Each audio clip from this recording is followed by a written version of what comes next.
Hello my dear students, आप सभी का आपके अपने चैनल रीड टू लर्न में स्वागत है। को इस चैनल पे सभी चीज़ें मिलेंगी, ग्रामर मिलेंगी, आपको राइटिंग सेक्शन मिलेंगी और आप अपने लेसन्स को यहाँ पर तैयार कर पाएंगे, उसको रिवाइज कर पाएंगे। चाहे आप कहीं भी पढ़ते हो, उससे कोई मतलब नहीं है, उससे कोई दिक्कत नहीं है। आप यहाँ पर आकर सीख सकते हैं आराम से, बिना किसी पैसे दिए हुए। तो देखेंगे दोस्तों, हम लोग पिछले क्लास में पढ़े थे लेसन 1 फादर्स हेल्प के बारे में, जो कि R.K. नारायण के द्वारा लिखी गई है। और उसको अगर आप देखना चाहते हैं तो आप प्लेलिस्ट में जाइए और क्लास 10 वाले सेक्शन में जाकर इसकी पहली वीडियो को देखिए। तो पहली वीडियो में हम लोगों ने कुछ पढ़ा था, आज को हम लोग देखते हैं। तो आज हम लोग पढ़ेंगे यहाँ से, ठीक है। मदर्स रूम तक हम लोग पिछले क्लास में हम लोग पढ़ चुके थे। मदर्स रूम तक हम लोग पिछले क्लास में पढ़ चुके थे। आज हम लोग स्टार्ट करेंगे फादर आस्क्ड हिम से। तो फादर यानी स्वामी के पिताजी, आस्क्ड हिम स्वामी से पूछते हैं, स्वामी से कहते हैं, have you know school today, कि क्या आज तुम्हारा विद्यालय नहीं है? क्या आज तुम्हारा विद्यालय नहीं है? टुडे मतलब होगा आज। हेडेक, स्वामी रिप्लाइड, स्वामी ने कहा कि पिताजी मुझे सिर दर्द है। देखिए यहाँ पे सिर्फ हेडेक लिखा गया है, लेकिन यहाँ पे हेडेक का जो पूरा मीनिंग बनेगा, एक पूरा सेंटेंस बनेगा, वो होगा आई हैव अ हेडेक, यानी मुझे सिर दर्द है। डायलॉग में हमेशा छोटी चीज़ों को ही बोला जाता है, उसका एक सेंटेंस आपको बनाना पड़ता है। जब आप उसके बारे में हिंदी समझेंगे, उसकी मीनिंग को समझेंगे तब। तो पिताजी क्या बोलते हैं? नॉनसेंस, बकवास बंद करो। नॉनसेंस का मतलब होता है बकवास, बेकार की बातें करना। नॉनसेंस, बकवास बंद करो। ड्रेस अप एंड गो, कपड़े पहनो, अपने आप को ड्रेसअप करो, स्कूल ड्रेस, स्कूल यूनिफॉर्म पहनो और जाओ स्कूल। ये पिताजी ने कहा। यहाँ पे देखिए नाम नहीं लिखा गया है, आप फादर सैड लिख सकते हैं गो के जस्ट बगल में। हेडेक, अब स्वामी ने फिर आश्चर्य के साथ कहा कि पिताजी मुझे सिर दर्द है। तो पिताजी क्या बोलते हैं, पिताजी क्या सलाह देते हैं? Loaf about less on Sundays, कि रविवार को इधर उधर आवारों की तरह घूमना कम कर दो। लोफ अबाउट का मतलब होता है आवारों की तरह घूमना, मटर गश्ती करना, इधर उधर घूमने को बोला जाता है लोफ अबाउट। तो पिताजी बोलते हैं कि रविवार के दिन आवारों की तरह घूमना बंद कर दो। And you will be without A headache on Monday, और तुम देखोगे कि तुम्हें सोमवार को जो है किसी तरह का हेडेक, किसी तरह का सिरदर्द नहीं होगा। यानी पिताजी जो हैं वो डायरेक्टली उसको सलाह दे रहे हैं, एक तरीके से ताना भी मार रहे हैं और बोल रहे हैं कि तुम रविवार को इधर उधर जो घूमते हो आवारों की तरह बंद करो, और सोमवार को देखोगे तुम्हारा किसी तरह का सिर दर्द नहीं होगा। Swami knew how strict his father could be, Swami जानता था कि उसके पिता कितने कठोर हो सकते हैं।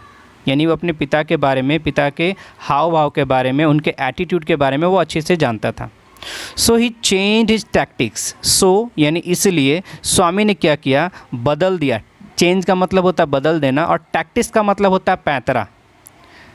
टैक्टिक्स का मतलब पैंतरा, उसने अपना पैंतरा बदल दिया, एक तरीके से उसने अपना बहाना बदल दिया। और क्या बोला? I can't go so late to the class, कि मैं इतनी देर से या इतनी देर के बाद में अपनी कक्षा में नहीं जा सकता।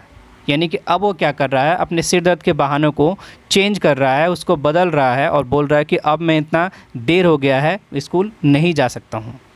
तो पिताजी फिर क्या कहते हैं? आगे बढ़ते हैं।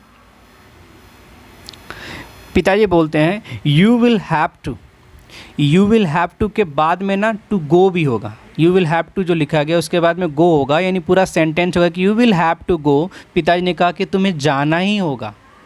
जब भी विल या सेल के बाद हैव लगा हो और उसके बाद टू लगा हो, तो उसका मतलब होता है कि वो काम उसे करना ही होगा। You will have to go, तुम्हें जाना ही होगा। ये पिताजी ने कहा। It is your own fault, ये तुम्हारी खुद की गलती है। यहाँ पे ओन जो होगा ना, उसका मतलब होता है खुद की या अपनी। योर मतलब तुम्हारी, ओन मतलब खुद की या अपनी, फॉल्ट का मतलब होता है गलती। ये तुम्हारी अपनी गलती है। ये पिताजी ने कहा कि तुम्हें स्कूल तो जाना ही पड़ेगा। What will the teacher think if I go so late? स्वामी ने कहा कि शिक्षक क्या सोचेंगे अगर मैं इतना देरी से जाता हूँ तो। स्वामी ने कहा कि शिक्षक क्या सोचेंगे अगर मैं इतना देरी से जाता हूँ तो। यहाँ पर स्वामी होगा, इस जगह पे स्वामी होगा, ठीक है, आप लिख सकते हो स्वामी।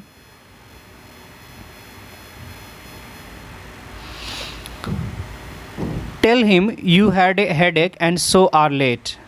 पिताजी ने क्या कहा कि उन्हें कह देना कि तुम्हें सिर दर्द थी और इसीलिए तुम लेट हो गए। पिताजी ने कहा कि उन्हें यानी कि शिक्षक को कह देना कि तुम्हें सिर दर्द थी और इसीलिए तुम्हें देरी हो गई, तुम लेट हो गए। अब स्वामी क्या बोलता है, he will scold me if I से सो। स्वामी ने कहा पिताजी से कि अगर मैं ऐसा कहता हूँ, इफ़ आई से सो जो है वो बाद में जो लिखा है ना, उसको हम लोग अगर हिंदी में पहले बोलेंगे तो ज़्यादा अच्छा हिंदी बनेगा, इसका मतलब अच्छा होगा कि इफ़ आई से सो, अगर मैं ऐसा कहता हूँ, यहाँ पे सो का मतलब होगा ऐसा, अगर मैं ऐसा कहता हूँ तो पिताजी मेरे सर जो हैं वो मुझे बहुत ही डांटेंगे। स्वामी ने कहा पिताजी से कि अगर मैं ऐसा कहता हूँ तो मेरे जो सर हैं, मेरे जो शिक्षक हैं, मुझे बहुत डांटेंगे। स्कॉल्ड का मतलब डांटना। विल ही, अब पिताजी ने कहा कि क्या वो डांटेंगे। विल ही जो है ना वो पूरा सेंटेंस अगर करेंगे तो हो जाएगा विल ही स्कॉल्ड यू, यानी क्या वो तुम्हें डांटेंगे। लेट अस सी, चलो देखते हैं, देखा जाएगा जो होगा। व्हाट इज़ हिज नेम, उनका नाम क्या है, यानी शिक्षक का क्या नाम है, ये पिताजी ने स्वामी से पूछा। तो स्वामी ने उत्तर दिया सैम्यूल, यानी स्वामी ने पूरा क्या कहा कि his name is Samuel.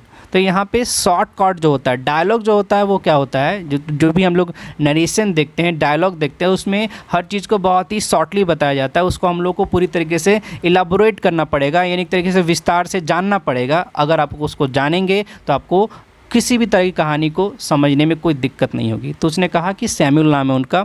Does he always call the students, पिताजी ने कहा कि क्या वो हमेशा छात्रों को डांटते हैं।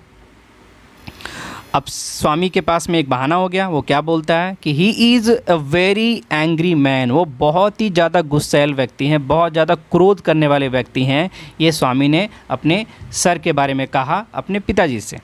ही is specially angry with boys who come in late.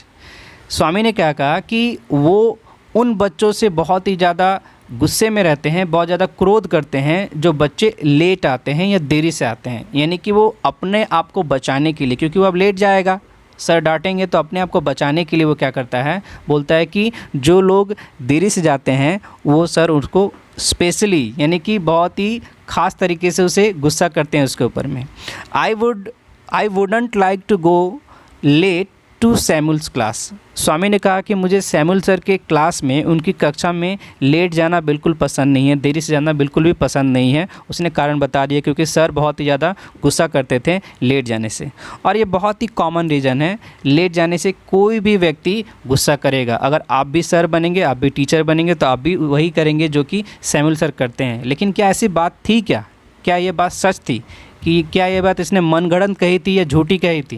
तो ये बात बहुत सारी चीज़ें उसने झूठी बोली थी। हो सकता था कि वो गुस्सैल होंगे, लेकिन वो लेट आने वाले बच्चों को वो डांटते होंगे या मारते होंगे, ऐसी बात नहीं थी। तो उसके बाद देखो क्या होता है, if he is so angry, अगर वो इतने ज़्यादा गुस्सैल हैं, why not tell your head master about it, तो तुम अपने प्रधानाध्यापक से इसके बारे में क्यों नहीं बताते हो? ये स्वामी के पिताजी ने स्वामी से कहा। क्या कहा कि अगर वो इतने ही गुस्सैल हैं तो तुम अपने प्रधानाध्यापक से, अपने प्रधानाचार्य से इसके बारे में क्यों नहीं कहते हो?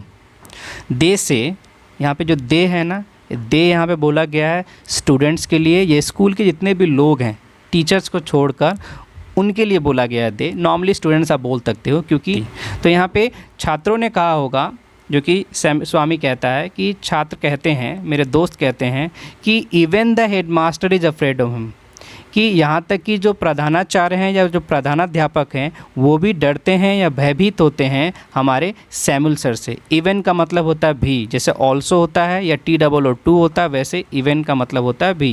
ये दे से वे लोग कहते हैं, या मेरे छात्र जितने भी दोस्त हैं वो लोग कहते हैं that even the head master is afraid of him, कि यहाँ तक कि जो प्रधानाध्यापक हैं या प्रधानाचार्य हैं वो भी भयभीत रहते हैं या डरते हैं सैमुअल सर से। तो बच्चों आज हम लोग इतना ही पढ़ेंगे। अगले क्लास में यूनिट 2 को हम लोग देखेंगे। तो अगर आपको ये वीडियो पसंद आती है तो ज़रूर लाइक करें और अपने दोस्तों में इसको शेयर करें जो भी बच्चे पढ़ते हो 10th क्लास में।